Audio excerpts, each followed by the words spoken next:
One of our biggest concerns for astronaut health in space is radiation exposure. The leading hypothesis is that the magnetic fields are blocking some portion of the solar wind from reaching the surface. Unfortunately, the moon's patches of magnetic field are not robust enough to completely protect human explorers from the sun's radiation.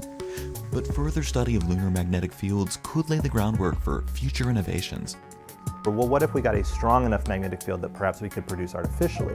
That's a question that I think remains to be answered, but the crustal magnetic fields on the moon and lunar swirls kind of provide a hint in that direction that we might be able to learn something about.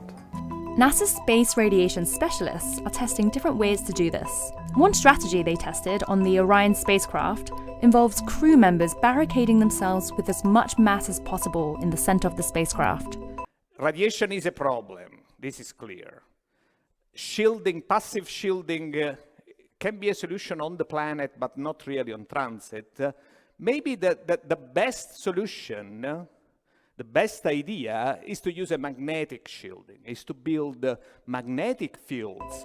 Other possible techniques in development include vests that add mass and electrically charged surfaces that deflect particles. If engineers can design a system that generates enough power, we might one day be able to create magnetic force fields around spaceships that direct radiation, just like Earth's magnetic field. Right now, though, we're still looking for the right solution. It would just be a magnetic field. And that might actually be practical someday. All we would have to do is figure out how to generate the field. Then it would reach out into space and do the rest. More specifically, the team suggested putting a field-generating device about 1 million kilometers from Mars. The magnetic field would have to be a bit stronger than the Earth's, which would be hard on such a large scale. But it's something we could probably figure out how to do. But we can try to build an external magnetic shield.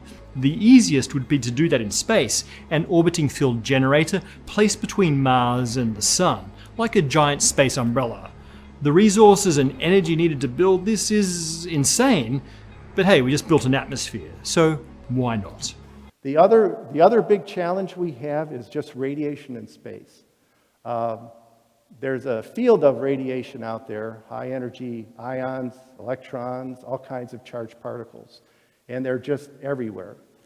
And this is showing the magnetic protection that the Earth provides to these particles. So we're sitting here on Earth, and we have this protection system around us, and the particles can't get to us because, and then we're effectively shielded from that. So the problem is when we go out into deep space, these particles are everywhere, and there's a tremendous number of them. And we have, they affect our electronics, and they affect us. So one of the biggest problems we have is what's the effect on us as we travel to deep space, and how do we protect ourselves? This is a human nucleus, so it's 10 microns approximately. And these two lines that you see here are two iron ions that you don't find in space. I'm sorry, that you find in space, but not on Earth, except in Darmstadt at GSI, where we have it, going through the cells and making damage to the DNA. So at the end, shall we go to Mars or not? Well, I think I was supposed to give ideas here. It looks like, radiation is a problem. This is clear. Shielding, passive shielding can be a solution on the planet, but not really on transit.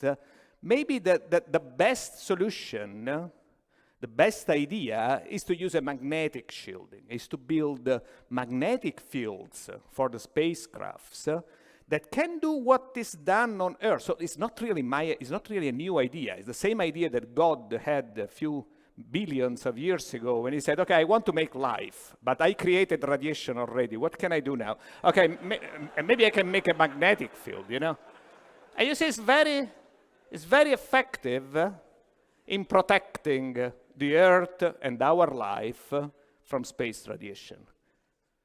Thank you very much.